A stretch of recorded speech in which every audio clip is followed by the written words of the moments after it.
Lucas capítulo 22, versículos del 7 al 20.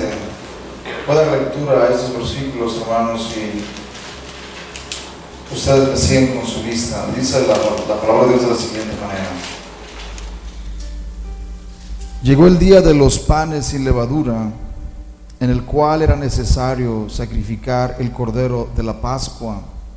Y Jesús envió a Pedro y a Juan diciendo: Id, preparadnos la Pascua para que la comamos. Ellos le dijeron: ¿Dónde quieres que la preparemos? Él les dijo: He aquí, al entrar en la ciudad os saldrá al encuentro un hombre que lleva un cántaro de agua.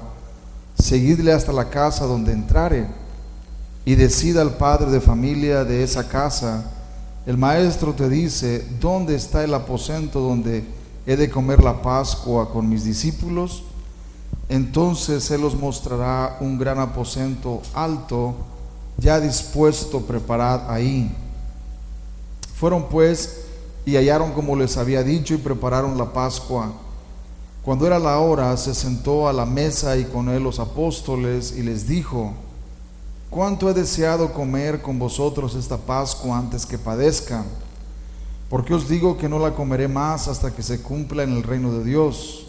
Y habiendo tomado la copa, dio gracias y dijo: Tomad esto y repartidlo entre vosotros, porque os digo que no beberé más del fruto de la vida hasta que el reino de Dios venga. Y tomó el pan y dio gracias y lo partió y les dio diciendo: Esto es mi cuerpo que por vosotros es dado, haced esto en memoria de mí. De igual manera, después que hubo cenado, tomó la copa diciendo: Esta copa es el nuevo pacto en mi sangre, que por vosotros se derrama. Bien, en esta mañana quiero que examinemos un tema, hermanos, relacionado con la cena del Señor, ya que hemos estado hablando sobre los temas importantes de la iglesia. Hemos terminado el tema que habla acerca de las escrituras, el canon de las escrituras del Nuevo Testamento, y ahora quiero que iniciemos el tema de los sacramentos u ordenanzas. Tenemos dos ordenanzas en el Nuevo Testamento: tenemos la cena del Señor y tenemos el bautismo. Así que estas dos ordenanzas son importantes para la iglesia, debido a que fueron instituidas por nuestro Señor, así como las dos ordenanzas fueron instituidas por Dios en el Antiguo Testamento. De la misma manera, en el Nuevo Testamento encontramos otras dos ordenanzas que la iglesia debe de observar y de guardar, y siempre estar dispuestos a someterse a ellas y obedecer. Las dos ordenanzas que encontramos en el Antiguo Testamento es la Pascua y la circuncisión. Estas dos ordenanzas fueron las que el pueblo de Israel observó por mucho tiempo. En el Nuevo Testamento encontramos la cena del Señor y el bautismo. ¿Por qué son importantes, hermanos, estas ordenanzas? Son importantes por la razón de que sin la cena del Señor y sin el bautismo, en realidad lo que existiría en una congregación sería un club social solamente. Lamentablemente, muchas congregaciones en el día de hoy, eso es lo que son: clubes sociales, lugares donde se va a pasar un buen rato, pero no se observa ni el bautismo ni la cena del Señor, por la razón de que ellos han llegado a la conclusión de que estas cosas no son más importantes. Ya no es tan importante observar la cena del Señor, ya no es tan importante observar el bautismo. Muchos cristianos incluso creen que el bautismo en agua sale sobrando, porque ellos creen que lo más importante es cuando el Espíritu Santo te une al cuerpo de Cristo por medio de darte el perdón de pecados y la salvación. Y ellos dicen, por lo tanto, el bautismo sale sobrando, es algo que ya puede quedar en la historia, va a ser algo anticuado y algo que ya las iglesias muy posiblemente ni vayan a practicar. El problema, hermanos, es de que Cristo mismo dio este mandato de observar, por ejemplo, la cena del Señor, tener la comunión del pan y del vino y observarla o realizarla hasta que Él viniera, hasta que Él venga. Por otro lado, el bautismo, en sus palabras de despedida, en Mateo capítulo 28, cuando Él iba a ascender al cielo, Él dijo claramente: id y haced discípulos a todas las naciones, bautizándolas en el nombre del Padre, del Hijo y del Espíritu Santo, enseñándoles que guarden todas estas cosas que yo os he mandado. Y he aquí, yo estoy con vosotros todos los días hasta el fin del mundo. Antes de Él ascender al cielo, al Padre, Él claramente mandó no solamente que se discipulara, pero que también se bautizara. Y esto lo ha practicado la iglesia a través de los siglos. A través de los siglos se han practicado estas dos ordenanzas o sacramentos, que es la cena del Señor y el bautismo. Y yo quiero primeramente hablar de la cena del Señor y después quiero hablar del bautismo. ¿Por qué voy a hacerlo de esta manera? La razón por la que lo voy a hacer de esta manera es porque la cena del Señor fue instituida primeramente y después el bautismo. Cristo instituyó la cena del Señor en la noche que fue entregado, antes de ir a la cruz, instituyó la cena del Señor. Pero el bautismo, tenemos un mandamiento del Rey resucitado antes de ascender al cielo y sentarse a la diestra del Padre. Lo tenemos en Mateo capítulo 28, donde Él, ya como el Mesías resucitado, ahora Él da un mandato real como el Rey. Da un mandato real y dice: vayan a todas las naciones, prediquen el Evangelio y bauticen en el nombre del Padre, del Hijo y del Espíritu Santo. Y aquí yo estoy con vosotros todos los días hasta el fin del mundo. Por lo tanto, la cena del Señor fue establecido primero y el bautismo fue establecido en segundo lugar, como dos ordenanzas o sacramentos que deben ser observados por todos los cristianos, por todos los creyentes que dicen y afirman creer en Cristo. Así que la palabra sacramento, hermanos, a muchos cristianos no les es muy agradable, porque inmediatamente creen que esa palabra tiene connotaciones un poco paganas, pero en realidad la palabra sacramento no es mala en sí misma. La palabra sacramento viene del latín sacramentum, que era usada para referirse, por ejemplo, al juramento que hacía un soldado romano cuando era puesto en las filas del ejército. Y cuando él hacía ese juramento, él hacía un sacramentum, un juramento de ser fiel a su nación y de estar dispuesto a dar su vida por defender a su país y a la causa que ellos defendían.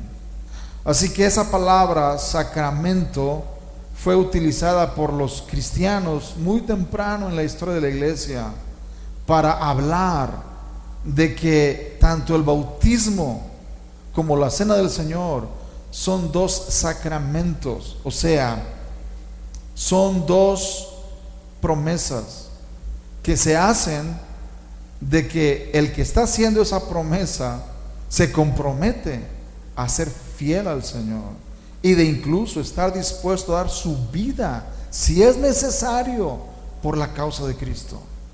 Y eso es lo que los primeros cristianos hacían en los primeros siglos. Ellos entendieron muy bien el significado de la palabra sacramento. lo que lo que la cena del Señor y el bautismo significan, hermanos, es muy importante, porque cuando nosotros nos bautizamos, cuando hemos sido bautizados, significa que estamos haciendo un pacto o un compromiso con el Señor de serle fiel y de incluso estar dispuestos a dar nuestra vida por Cristo y por su causa, si eso es necesario. Cuando participamos de la cena del Señor, estamos renovando ese compromiso, estamos renovando esa cuestión de lealtad que le debemos a Él como nuestro Señor, como nuestro Salvador. Por lo tanto, la cena del Señor no es para los incrédulos. La cena del Señor no es para aquellos que no conocen a Cristo, sino para aquellos que se dicen cristianos. Solamente ellos pueden participar de la cena del Señor. Y eso lo estaremos viendo un poco más adelante. Quiero dar lectura a lo que dice, por ejemplo, la Confesión de Fe de Westminster en la pregunta sobre los sacramentos. Ellos responden lo que es un sacramento de la siguiente manera. En el capítulo 27, sección 1, ellos escribieron: los sacramentos, o sea, bautismo y cena del Señor, son sellos y señales santos del pacto de gracia, instituidos directamente por Dios para representar a Cristo y sus beneficios y para confirmar nuestra participación en Él, así como para establecer una distinción visible entre aquellos que pertenecen a la iglesia y el resto del mundo, y comprometerlos solemnemente al servicio de Dios en Cristo conforme a su palabra. Esta definición, hermanos, de lo que es un sacramento es muy importante, porque un sacramento, dice la confesión, que es un sello y una señal, sello y señal santos del pacto de gracia. Ahora bien, los sellos y las señales que había en el Antiguo Testamento del pacto de gracia eran dos: la circuncisión y la cena del Señor. Digo, la Pascua. La Pascua representaba a la cena del Señor, ahora bajo el nuevo pacto, bajo el Nuevo Testamento. Pero en el Antiguo Testamento eran dos sellos y señales, los cuales todo israelita debería llevar: la circuncisión por un lado, pero también debería de observar la Pascua. Y es interesante, hermanos, darnos cuenta que Cristo mismo estuvo sometido a estos dos sellos y señales. Fue circuncidado al 8º día, pero también Él, durante su vida, Él celebró la Pascua judía. E incluso en los versículos que leímos de Lucas al principio, ahí vemos que Cristo instituye la cena del Señor en el momento en que Él está celebrando la Pascua con sus discípulos. En el momento que Él celebra la Pascua, en ese momento Él toma pan y vino e instituye lo que es ahora conocido como la cena del Señor. Fue una transición, y en ese momento Él cumple con la ley del Antiguo Testamento, que todo judío e israelita debería de observar: la circuncisión y la Pascua. Cristo, hermanos, obedeciendo esas palabras, Él celebra la Pascua con sus discípulos e instituye en ese mismo momento esa nueva forma de guardar el pacto. Ya no es un pacto antiguo de comer carne de cordero, pero ahora Él da unos elementos nuevos. Toma pan, toma vino, y Él dice: este pan es mi cuerpo que por vosotros es partido, y este vino es mi sangre que por vosotros es derramada. Así que Él es el Cordero sacrificado por nuestros pecados. Y ahora Él nos da dos nuevos elementos, pan y vino, para recordar su muerte en la cruz. El pan representando su cuerpo y el vino representando su sangre. Ahora bien, la Confesión de Westminster, una vez más, nos habla de esta importante, lo que es la Cena del Señor. En el capítulo 29, sección 1, dice de la siguiente manera, respecto a la Cena del Señor. Dice: nuestro Señor Jesús, la noche en que fue entregado, instituyó el sacramento de su cuerpo y sangre, llamado la Cena del Señor, para que se observara en su iglesia hasta el fin del mundo, para un recuerdo perpetuo del sacrificio de sí mismo en su muerte, para sellar en los verdaderos creyentes los beneficios de la misma, para la alimentación espiritual y crecimiento en él de los mismos, y para un mayor compromiso en y hacia todas las obligaciones que éstos le deben a Cristo, y para hacer un lazo y una prenda de su comunión con Él y entre ellos mutuamente, como miembros de su cuerpo místico.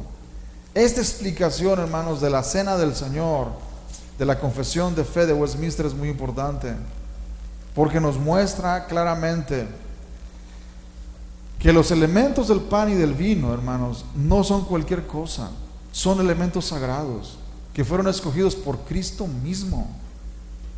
Así como Dios en el Antiguo Testamento escogió un cordero para ser sacrificado y para que los israelitas participaran y comieran de su carne, recordando su salida de Egipto, recordando cómo ellos estaban esclavizados en Egipto y de qué manera Dios los sacó con brazo extendido, con mano fuerte.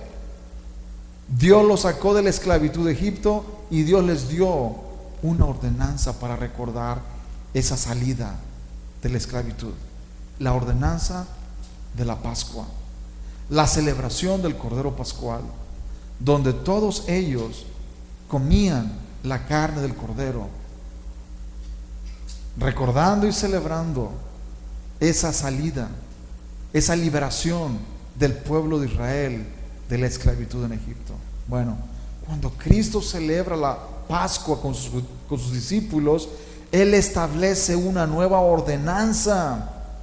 Ahora la Pascua quedó atrás, pero ahora la nueva ordenanza para el nuevo pueblo del pacto es la Cena del Señor. Toma pan, toma vino, y dice: este pan es mi cuerpo y este vino es mi sangre del nuevo pacto, que por vosotros es derramada. Haced esto en memoria de mí.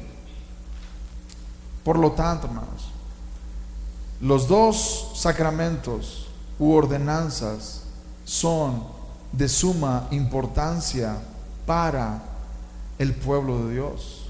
Ha sido así a través de la historia. En el día de hoy sigue siendo tan importante como en los primeros siglos de la fe cristiana.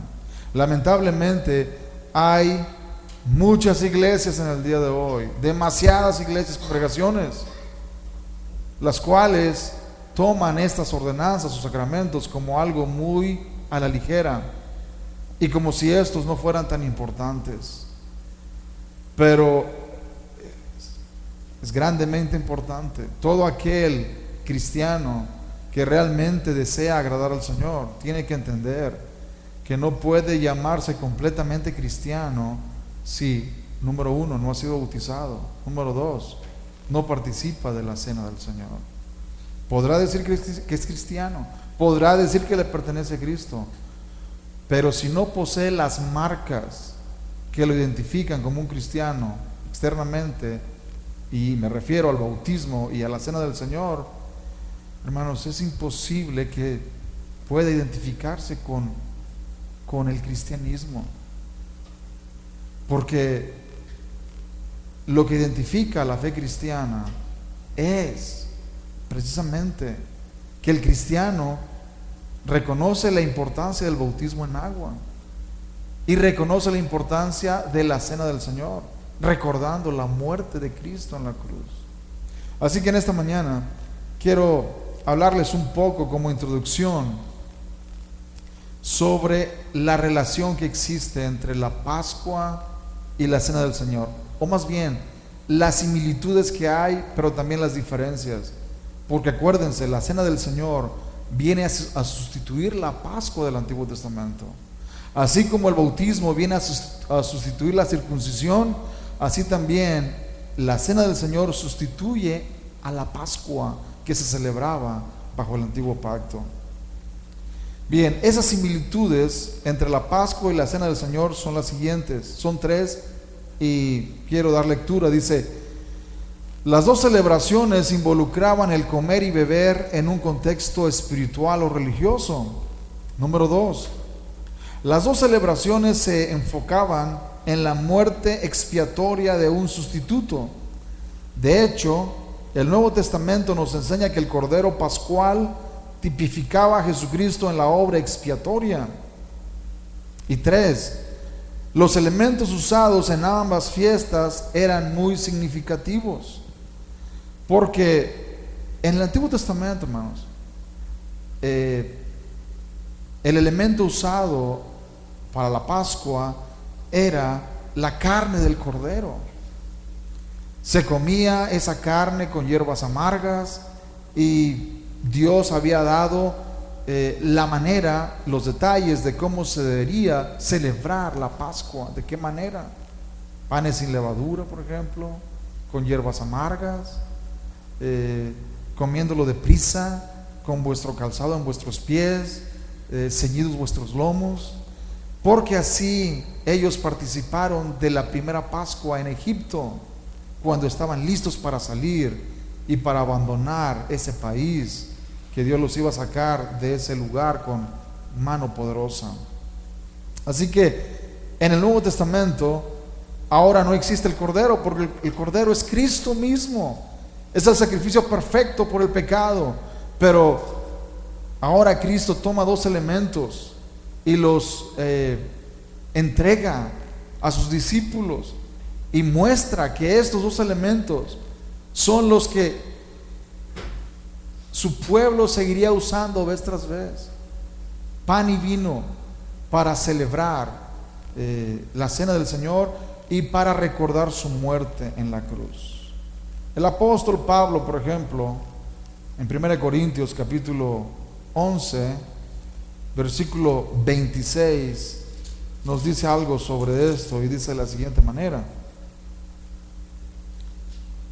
así pues, todas las veces que comiereis este pan y bebiereis esta copa, la muerte del Señor anunciáis hasta que Él venga. Notemos bien que el apóstol Pablo claramente muestra que esa fiesta o esa comunión del pan y del vino no sería realizada solamente, hermanos, por los próximos 10, 15 o 20 años. El apóstol Pablo claramente muestra que esta celebración de la cena del Señor tendría que realizarse o llevarse a cabo hasta que Él viniera. Hasta que Él viniera. Hasta entonces se dejaría de celebrar la cena del Señor. Y aquí hay algo, hermanos, que nos muestra claramente del por qué el cristiano tiene que seguir celebrando la cena del Señor. Y la razón es porque Él todavía no ha venido a recoger a su pueblo. Él todavía no ha venido. Él todavía sigue sentado a la diestra del Padre. Y debido a que sigue sentado a la diestra del Padre, nuestro deber es celebrar la cena del Señor usando pan y vino, usando dos elementos que Él fue quien los escogió para que su pueblo los siguiera usando hasta que Él viniera. Bien, el significado de la Pascua, hermanos, bajo el Antiguo Pacto era de la siguiente manera: La Pascua era un recordatorio al pueblo de Israel de su liberación de la esclavitud en Egipto. La primera Pascua fue celebrada en Egipto la misma noche de la muerte de los primogénitos. Esto lo podemos ver en Éxodo capítulo 12, versículo 3. Un cordero sin mancha era sacrificado y su sangre era rociada en los marcos de las puertas como señal no solo para el pueblo de Israel, sino también para Dios mismo. Éxodo 12, 13 encontramos esto. Esa noche, mientras el ángel hería de muerte a todos los primogénitos de Egipto, los israelitas comían el cordero asado con hierbas amargas y pan sin levadura, tal como lo vemos en Éxodo 12, 11. Por medio de esa celebración, los hijos de Israel recordarían siempre su liberación por parte del Señor en Egipto y la sangre que los libró de la muerte. Los padres debían contar a sus hijos la historia del pueblo de Israel en Egipto y el significado de la Pascua. Aunque la liberación del pueblo de Israel en Egipto fue una vez para siempre y nunca más se volvió a repetir, la fiesta de la Pascua era algo que debía repetirse siempre como testimonio a las futuras generaciones. Solamente una vez, hermanos, los israelitas fueron liberados de Egipto. Solamente una vez. No volvió a repetirse esa historia. Sin embargo, Dios dijo que ellos tenían que celebrar la Pascua vez tras vez, recordando ese evento. ¿Por qué razón, hermanos? La razón para esto es porque el pueblo de Dios, a través de la historia, tiende a olvidarse del Señor.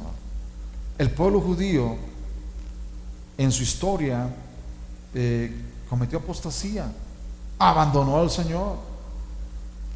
Y la Pascua fue dada como recordatorio para que los hijos y los hijos de los hijos y todos los descendientes entendieran que los israelitas fueron esclavos en Egipto y que Dios los sacó de ahí con brazo extendido, con mano fuerte, y que Dios hizo grandes señales entre ellos. De esa manera ellos comunicaban a sus hijos todas estas cosas, y cuando ellos celebraban la Pascua, los hijos, hermanos, de los judíos, de los israelitas, veían esa celebración y preguntaban: ¿y qué significa esto? ¿Qué significa esto? ¿Cuál es el significado de esto? Y los padres explicaban a sus hijos lo que la Pascua significaba. Por lo tanto, los hijos, hermanos, entendían que ellos habían estado, o sus padres habían estado esclavizados en Egipto, que Dios los había liberado con poder de Egipto. Bueno, de la misma manera, bajo el nuevo pacto tenemos la cena del Señor, que representa el cuerpo y la sangre de Cristo, dados para el perdón de nuestros pecados. Y esto, hermanos, es precisamente para que el pueblo de Dios recuerde vez tras vez lo que Cristo hizo en la cruz y el significado tan importante de su muerte en esa cruz. Número 3, la cena del Señor como una señal del nuevo pacto es ahora lo que nosotros, hermanos, tenemos en el Nuevo Testamento. Igual que la Pascua, la cena del Señor fue instituida como una señal a los discípulos y a las generaciones futuras. Esa cena simboliza la muerte de Jesucristo, que Él anticipaba como algo que estaba a punto de suceder. Los versículos que leímos de Lucas, versículo 19 y versículo 20, Cristo claramente muestra que Él estaba a punto de morir. Vean lo que dice el versículo 19 y 20. Y tomó el pan y dio gracias y lo partió y les dio diciendo: esto es mi cuerpo, que por vosotros es dado. Haced esto en memoria de mí. De igual manera, después que hubo cenado, tomó la copa diciendo: esta copa es el nuevo pacto en mi sangre, que por vosotros es derramada. Cristo no había ido a la cruz todavía. Estaba justamente una noche antes de que Él fuera a la cruz, pero Él, anticipando su muerte en la cruz, les dice: tomen y coman este pan, porque este pan es mi cuerpo o representa mi cuerpo. Tomen este vino, porque este vino es mi sangre o representa mi sangre, que por muchos es derramada. Y esos dos elementos, hermanos, tan sencillos como lo son, pan y vino, tienen un significado inmenso para el cristiano. Por lo tanto, todo aquel cristiano que dice: oh, yo no necesito participar de la cena del Señor, oh, yo no necesito bautizarme, esas cosas ya pasaron de moda. Eso fue para los cristianos de antaño. Ahora los cristianos modernos somos diferentes. No, hermanos, no hay tal cosa como cristianos modernos diferentes. Todo aquel que se identifica con Cristo tiene que bautizarse y tiene que participar de la cena del Señor. Son dos ordenanzas, dos sacramentos que Cristo instituyó y que deben observarse hasta que Él venga, como dice la confesión, hasta el fin del mundo, hasta el fin del mundo, hasta cuando la historia termine. Hasta entonces se tiene que seguir observando, hermanos, la cena del Señor, pero también el bautismo en agua. Número 4, la cena del Señor como un sello del nuevo pacto. La confesión de fe de Westminster, que ya estuvimos leyendo, se refiere a la cena del Señor como un sello y señal del pacto de gracia. Para comprender lo que esto significa, es necesario entender que la Pascua no era meramente una fiesta religiosa, sino que era también una cena de pacto entre Dios y su pueblo, en la que Dios los aceptaba y les daba de su provisión. Existen varios ejemplos en el Antiguo Testamento acerca de la Pascua, que servía como un pacto que era renovado cada vez que se llevaba a cabo. Así como la sangre identificaba las casas de los que eran librados de la muerte, también Jesucristo identificó a sus discípulos como su propia pertenencia cuando les dio dos señales visibles para que participaran de ellas: pan y vino. Pan y vino. Cuando tomamos el pan y el vino, hermanos, estamos prácticamente renovando el pacto con Jesucristo. ¿Cuál pacto? El nuevo pacto. El pacto donde dice que ahora nosotros le pertenecemos, somos de Él. Él es nuestro Señor, Él es nuestro Salvador, Él nos ha comprado por precio, por lo tanto le pertenecemos.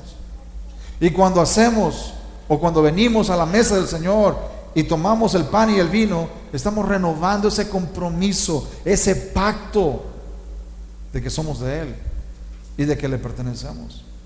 Por lo tanto, un cristiano, hermanos, que no participa de la cena del Señor es un cristiano que o bien no ha entendido el significado profundo e importante de la cena del Señor, o bien tiene duda de que le pertenece al Señor. Posiblemente duda de que realmente le pertenece, porque es obvio, hermanos, que una persona que no está segura que le pertenece a Cristo no va a querer participar de la cena del Señor. Pero todos aquellos que estamos seguros de que le pertenecemos, que somos de Él y que nos ha comprado a precio de sangre, estaremos dispuestos siempre a participar de la cena del Señor, del pan y del vino, porque Él lo mandó. No es una opción. Él no dijo si quieren, si se acuerdan. No, Él dijo: haced esto en memoria de mí. Es algo que Él espera que nosotros hagamos siempre. Es por eso que los que comen y beben en la cena del Señor confiando en el Cristo que los ha perdonado, reciben la seguridad de su bendición a través de este sello de su obra expiatoria.